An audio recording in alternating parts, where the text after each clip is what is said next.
¿Cómo están? Soy el Dr. Bellodas. Bienvenidos a esta segunda fase de resolución de preguntas del curso de Ciencias Básicas.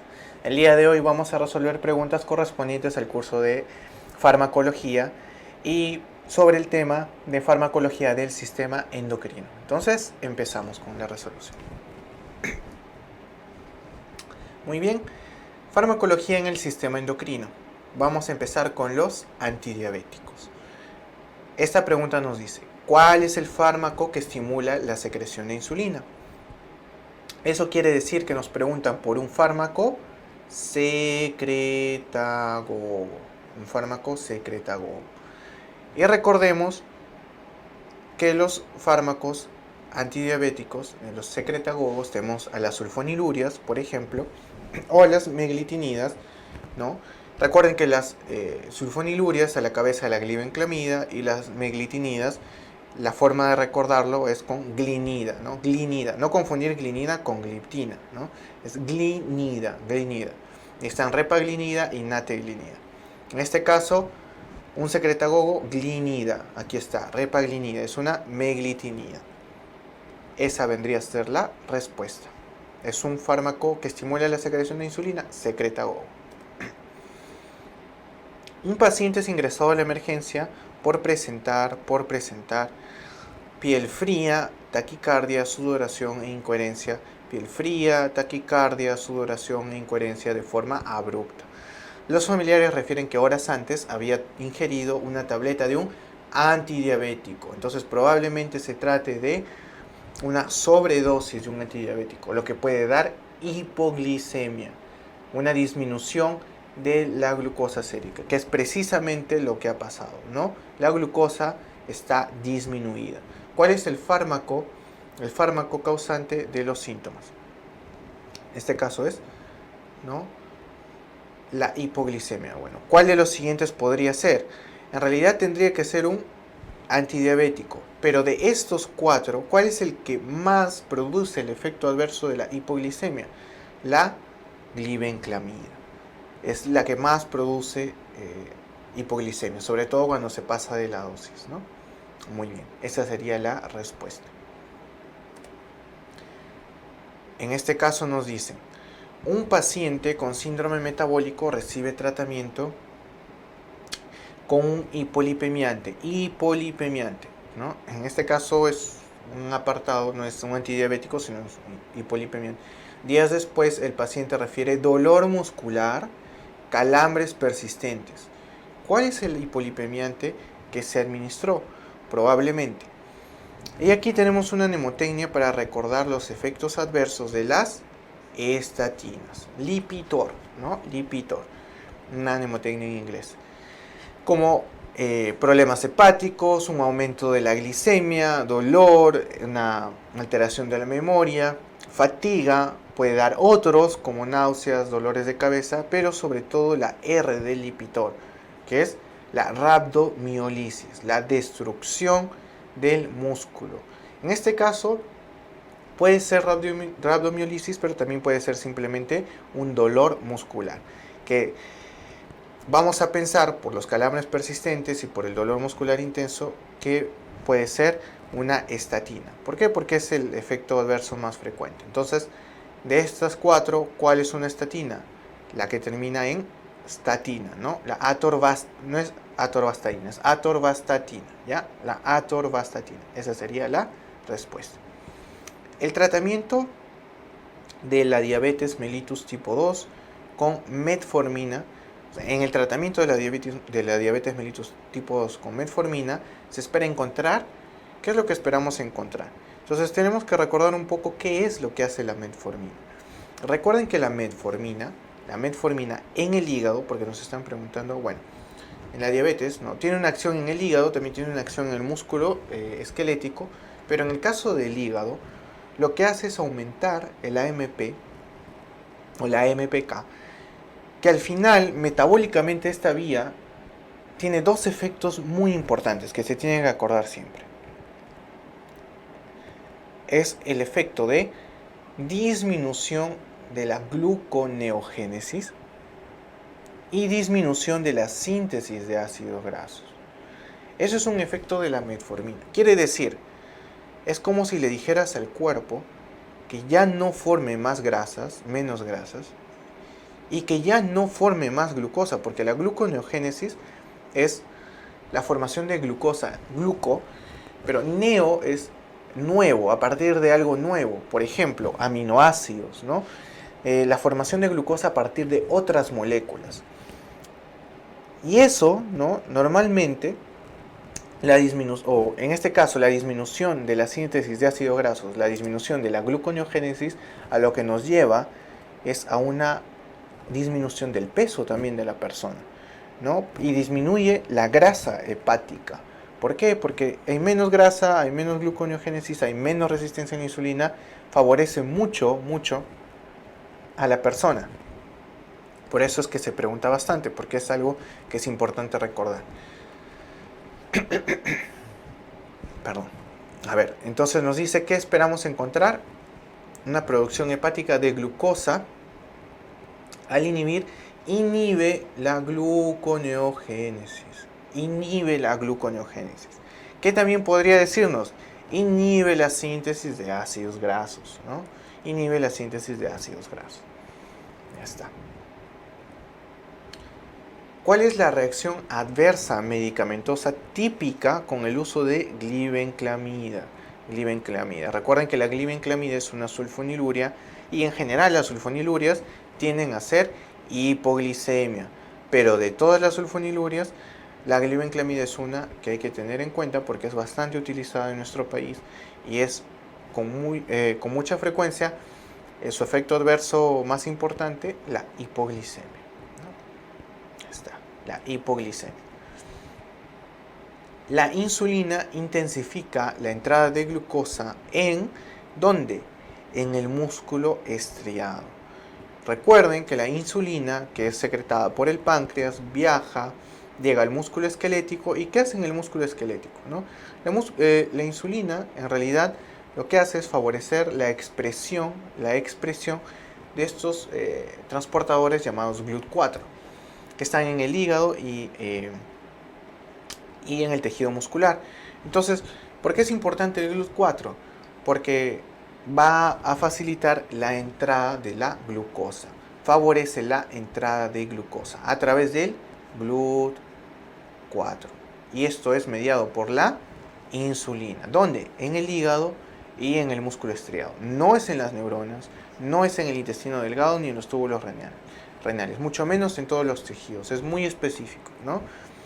Por eso es que la insulina tiene relación sobre todo con el músculo estriado y con el hígado. ¿Cuál de los siguientes medicamentos, ¿no? Los antidiabéticos, ejerce su efecto a través de la inhibición de la dipeptidilpeptidasa 4, ¿no? Lo que se conoce como los inhibidores de la DPP4. Y esto tiene que ver con el efecto incretina. ¿Se acuerdan? Los inhibidores del DPP4 son los que terminan en gliptina. Entonces son sitagliptina y linagliptina principalmente. Sitagliptina, el más usado. Entonces de estos, ¿cuál termina en gliptina? Sitagliptina. Inhibidor del DPP4.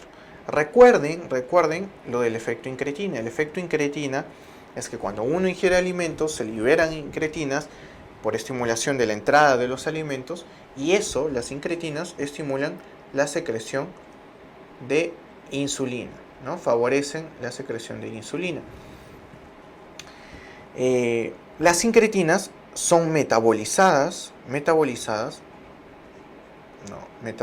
por eso le pongo un menos, por el DPP4, ¿no? Entonces, a mayor DPP4, menos incretinas.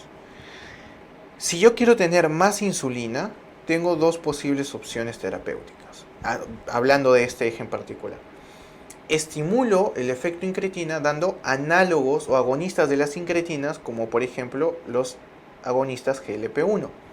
Ese es uno de los antidiabéticos, ¿no? Otro puede ser inhibiendo al inhibidor de las incretinas, o sea, los inhibidores de la DPP4, ¿no? Y ahí están las gliptinas. como la sitagliptina, por ejemplo, ¿no? Inhibidores de la DPP-4. Es así como ejercen su efecto antidiabético.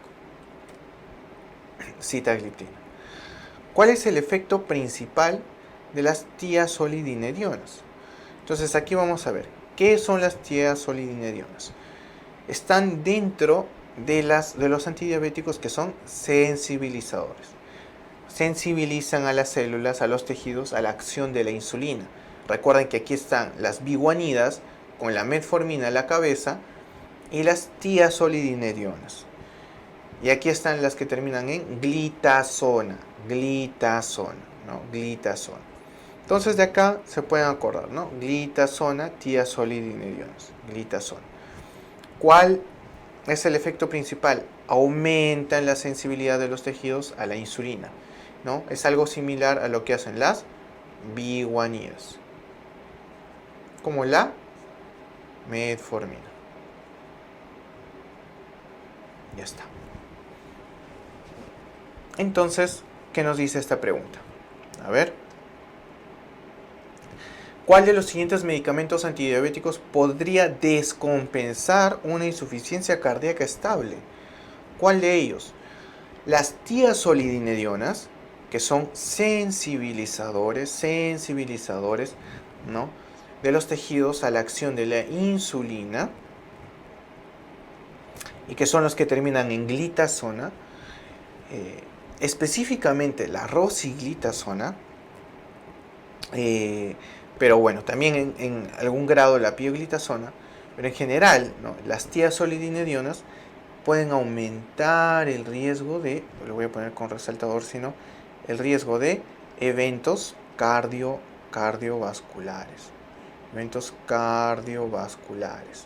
Entonces, si una persona tuviera insuficiencia cardíaca, a pesar de que esté estable, podría descompensarla el uso de estos antidiabéticos. Así que hay que tener mucho cuidado.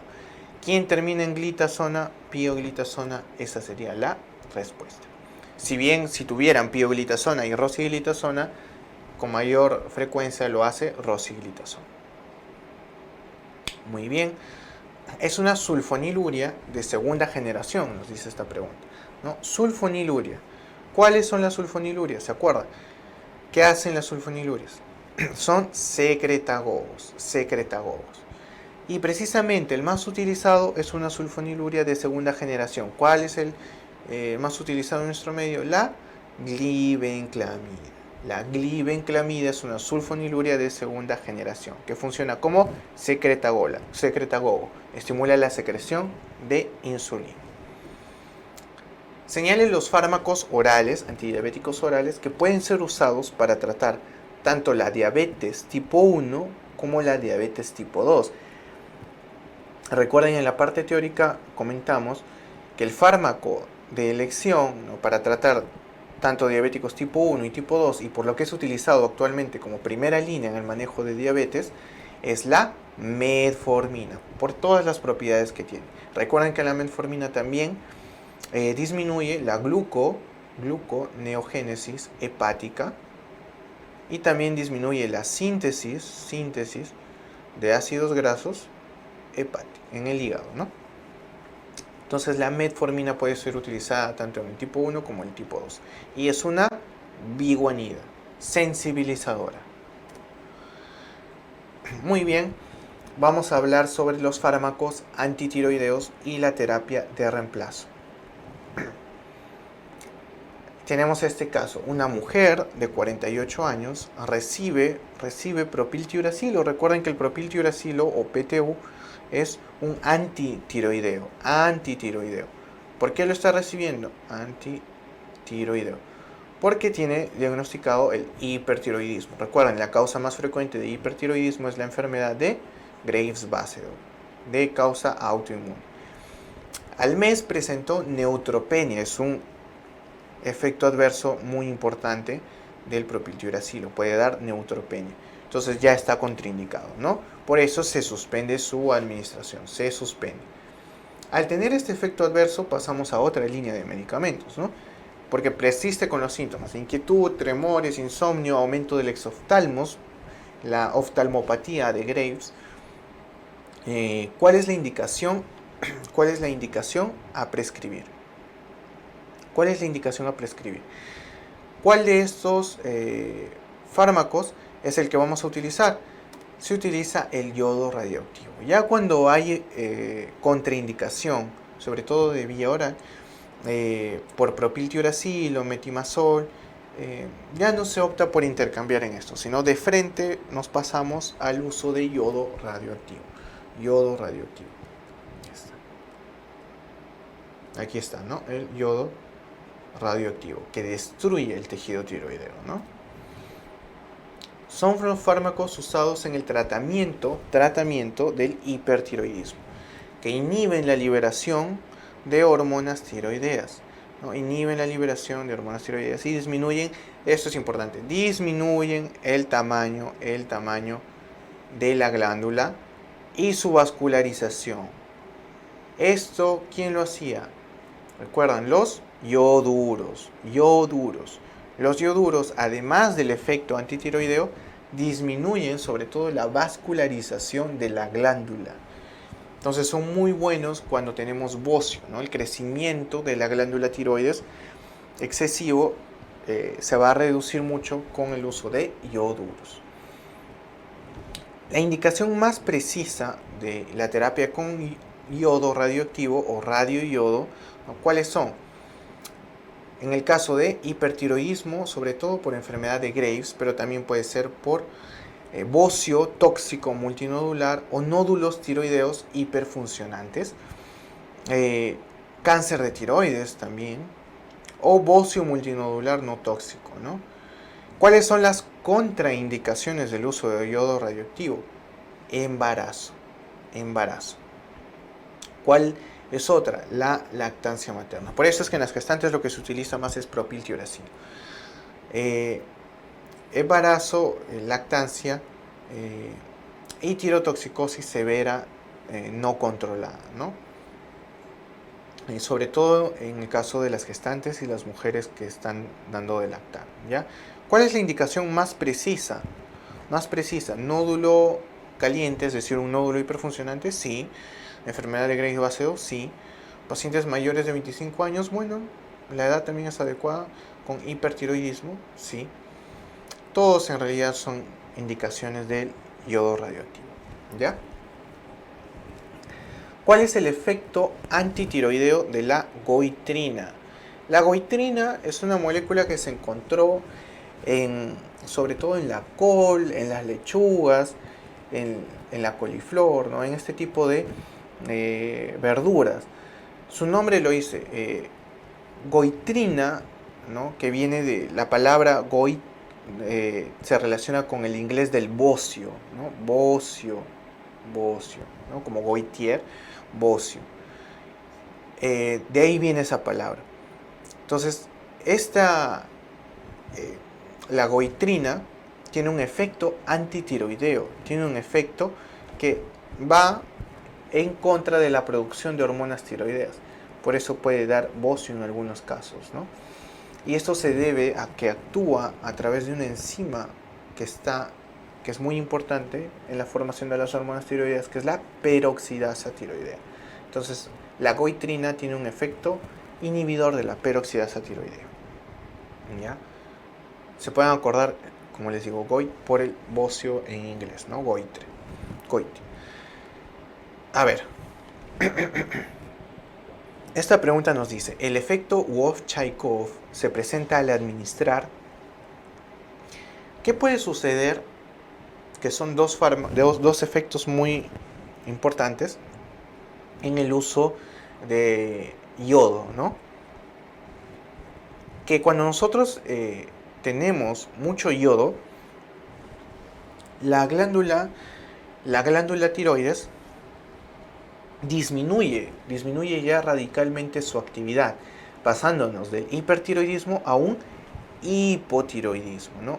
Hipotiroidismo, en este caso, farmacológico, ¿no? Por eso le voy a poner farmacológico. Ese es el famoso efecto de Wolff-Chaikoff.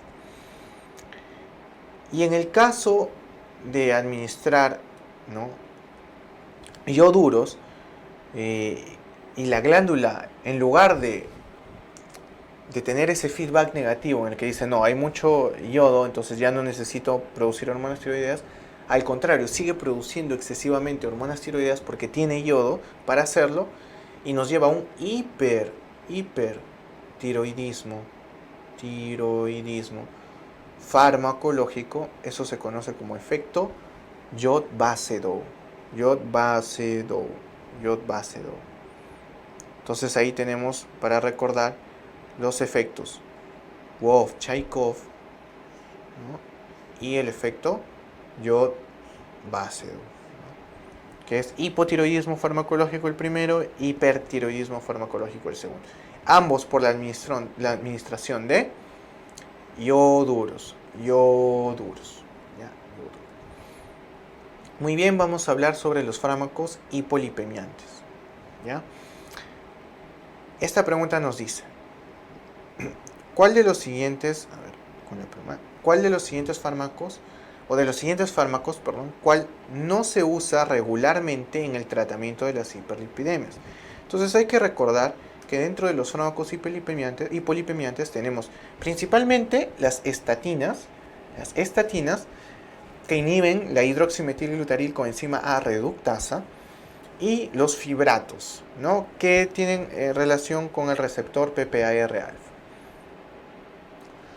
Además de estos dos grupos farmacológicos, también tenemos los derivados del ácido nicotínico, que inhiben la lipólisis en el tejido adiposo. Las resinas, que lo que hacen es secuestrar a los ácidos biliares, por eso también lo llaman secuestradores de ácidos biliares. Esos son principalmente. Hay productos que tienen omega 3 y esos también pueden ayudar, pero no son un grupo farmacológico propiamente dicho, ¿no? Entonces, de estos, ¿no? Nos dice cuál de los siguientes no se usa regularmente, ¿no? Estatina sí se usa. Los derivados del ácido fíbrico se refiere a los fibratos. Secuestradores del ácido los ácidos biliares son las resinas. Los derivados del ácido nicotínico. Las tiazolidinedionas no. Esos son antidiabéticos, ¿ya? Antidiabéticos. No son hipolipemiantes. Son hipolipemiantes con acción en la luz intestinal. En la luz. ¿Quiénes actúan en la luz intestinal, no? A ver. Colestipol y colestiramina. Sí, ¿no? Y vamos a ver. Colestipol y colestiramina, ¿qué son? Colestiramina y colestipol son resinas, son secuestradores de los ácidos biliares, ¿ya? Ese es su grupo farmacológico. La neomicina y el citoesterol, la neomicina sobre todo, es un antibiótico que actúa en la luz intestinal. Entonces, también tiene su efecto ahí, ¿no? Sobre todo esos dos. El genfibrosil, clofibrato son fibratos, ellos no actúan en la luz intestinal. Mevinolina compactina tampoco, estos fármacos tampoco. Ya colestipol y colestiramina y neomicina, citoesterol, sobre todo neomicina, son los que actúan en la luz intestinal y funcionan como hipolipemiantes. Entonces la respuesta sería 1 y 2. ¿Cuál es la enzima que regula la síntesis del colesterol en el hígado? Síntesis del colesterol en el hígado. ¿Se acuerdan? Las estatinas actúan inhibiendo la hidroximetilcoenzima A reductasa, que es la encargada de mediar la producción de colesterol hepática. Entonces, la enzima que regula la síntesis de colesterol en el hígado es la hidroximetilglutaril, faltaría todavía, ¿no? Coenzima A reductasa, ¿no? Que es el sitio de acción de las estatinas. ¿Bien? ¿Cuál de los siguientes no es un efecto secundario frecuente del tratamiento con estatinas? Dice, no es un efecto frecuente.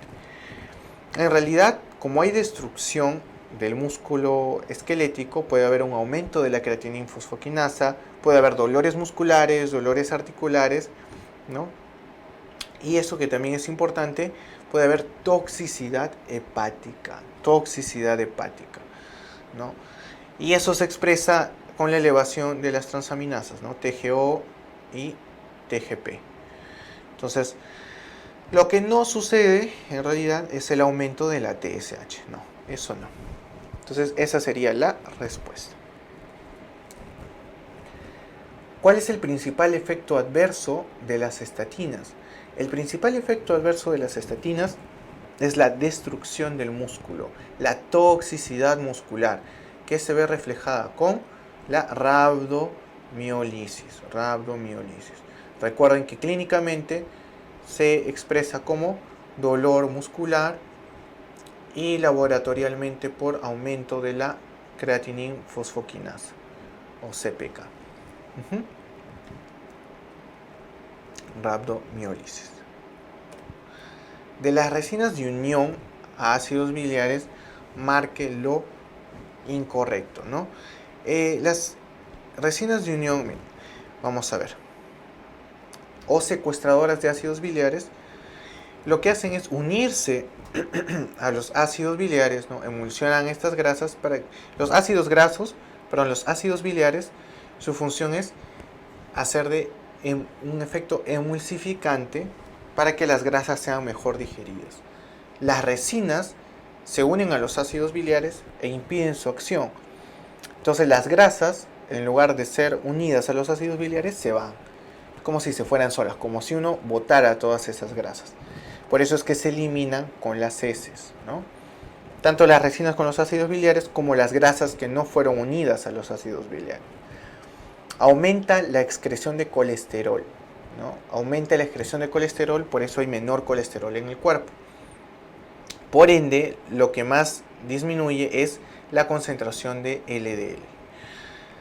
Y aumenta la concentración de HDL, ¿no? Entonces, ¿favorecen la excreción de ácidos biliares? Sí. ¿Disminuye la concentración sobre todo de LDL? Sí. También de VLDL, pero sobre todo de LDL. ¿Intercambian ion sodio por ácidos biliares? Sí, en realidad este mecanismo ayuda al secuestro de los ácidos biliares. Lo que no hacen es inducir la actividad de la 3-O-metilglutarilcoenzima A reductasa. No. Eso tiene que ver con las estatinas.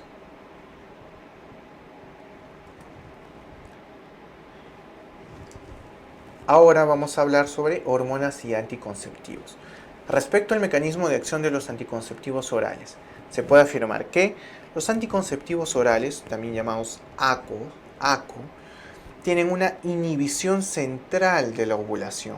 Y eso se debe al componente estrogénico, pero también al componente progesterogénico. Recuerden que el anticonceptivo oral combinado se llama combinado porque tiene un efecto o tiene un componente estrogénico y un componente progestágeno o progesterogénico, ¿no?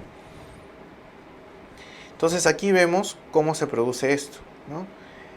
El anticonceptivo simula la acción de los estrógenos por el componente estrogénico y de la progesterona por el componente gestágeno. Entonces, esto lo que hace es antagonizar la ovulación a nivel central, ¿no? Gracias al efecto combinado del estrógeno y el gestágeno. ¿Cuál es el inductor de la ovulación? Nos dice, normalmente dentro de los anticonceptivos, dentro de los medicamentos que se utilizan, ¿no?, para inducir la ovulación, uno muy utilizado es el clomifeno. En pacientes con síndrome de ovario poliquístico que tienen alto riesgo de infertilidad, ¿no?, antes de optar por la fertilización in vitro, si es que se puede, se induce la ovulación y eso se hace gracias al clomifeno. Entonces primero se intenta inducir la ovulación en estas mujeres con clomifeno y solo si no se puede ya se opta por la fertilización in vitro, ¿ya? Y actúa el clomifeno a nivel de la hipófisis, ¿ya? ¿Cuál de los siguientes? Dice, no, es un modulador selectivo de los receptores estrogénicos, ¿no?, usado en cáncer de mama. en premenopáusicos. ¿Cuál de estos es en realidad un modulador selectivo de los receptores estrogénicos? Acá tenemos al tamoxifeno, por ejemplo, raloxifeno, son los más comúnmente utilizados. De estos, ¿cuáles son? El clomifeno es un inductor de la ovulación, danazol es un gestágeno, mifepristona también, anastrozol también. Entonces no, tamoxifeno es el modulador selectivo de los receptores estrogénicos. Y sí, también se utiliza en cáncer de mama, sobre todo en mujeres premenopáusicas, ¿no? Usualmente menos de 50 años. Nos dice, ¿cuál de los siguientes es un antagonista de los receptores de progesterona? Antagonistas de los receptores de progesterona tenemos a la mifepristona, muy importante, y luego tenemos a la telapristona, inonaprizan, azoprisnil. De estos, en realidad, el que deben acordarse bastante es al acetato de ulipristal. El acetato de ulipristal y la mifepristona, que son antagonistas de los receptores de progesterona. ¿Y cuál vemos acá? La mifepristona. Entonces, ¿cuál de los siguientes es antagonista de los receptores de progesterona? Mifepristona. ¿Cuál de los siguientes es un inhibidor de la aromatasa ovárica? Bueno, dentro de los inhibidores de la aromatasa, ¿no? Se ha clasificado, ¿no?, como en generaciones tipo 1, tipo 2, ¿no? Los que son inactivadores esteroides son los tipo 1 y los que son inhibidores no esteroides son tipo 2. Son los dos tipos, y las generaciones, primera, segunda y tercera generación, ¿no? Entonces vemos toda la generación de los inhibidores de la aromatasa y los que más podemos utilizar, ¿no? Acá anastrozol, letrozol, ¿no? Esos son inhibidores de la aromatasa de tercera generación, ¿no? Y es el que tenemos acá. Anastrozol es un inhibidor de la aromatasa de tercera generación. No confundir, porque termina en sol, anastrozol, letrozol. El danazol no es un inhibidor de la aromatasa, no, ¿ya? Clomifeno es inductor de la ovulación, mifepristona antagonista de los receptores de progesterona, tamoxifeno modulador de los receptores estrogénicos. Se prefiere como inductor de la ovulación en obesas y también en pacientes con síndrome de ovario poliquístico, también en pacientes con síndrome metabólico, que es un componente en relación con el síndrome de ovario poliquístico también. Se prefiere el clomifeno, ¿ya? El clomifeno se prefiere en las pacientes con SOP. En las pacientes obesas, ahí sí se prefiere el latrozol, ¿ya? A ver, vamos a corregir esto. El clomifeno se prefiere en las pacientes que tienen SOP, ¿no? Y en las pacientes obesas, lo que sí se prefiere es el letrozol, que es un inhibidor de la aromatasa de tercera generación, ¿ya? Muy bien, esa sería la respuesta, letrozol, ¿ya? Un lapsus ahí. Para potenciar la duración del estrógeno se le añade al estrógeno, ¿qué se le añade? Se le añade residuos de etinil-estradiol, ¿no?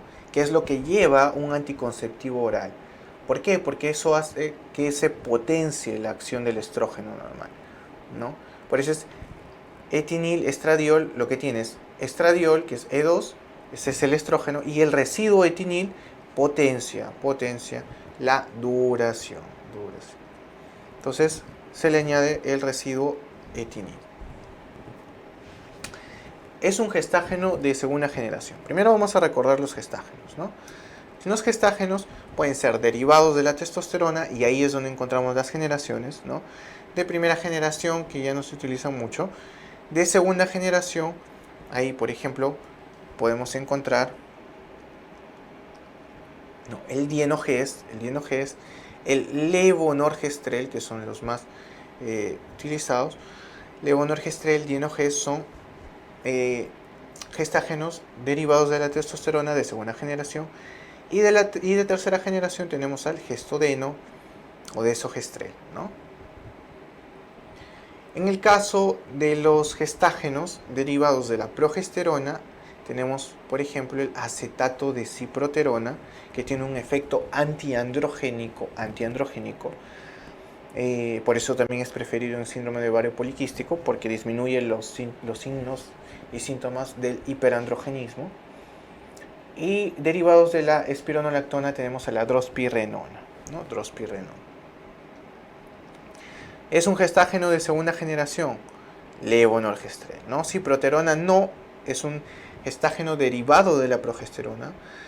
El levonorgestrel es el gestágeno de segunda generación. Y no se olviden que es derivado de la testosterona. Esa sería la respuesta. Es un gestágeno de tercera generación. Aquí tenemos al gestodeno. ¿Ya? Está. Muy bien. Es un gestágeno con efecto antiandrogénico potente. Recuerden, el acetato de ciproterona, que es un gestágeno derivado de la progesterona, tiene un efecto antiandrogénico importante, el acetato de ciproterona.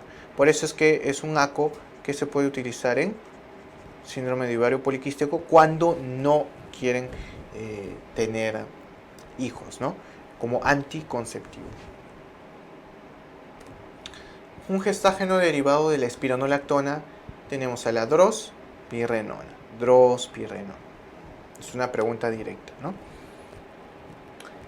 Este estrógeno se prefiere en terapia de reemplazo hormonal, ¿no? ¿Cuál es el estrógeno preferido en la terapia de reemplazo hormonal? El 17-beta-estradiol. Ese es el estrógeno preferido. El 17-beta-estradiol.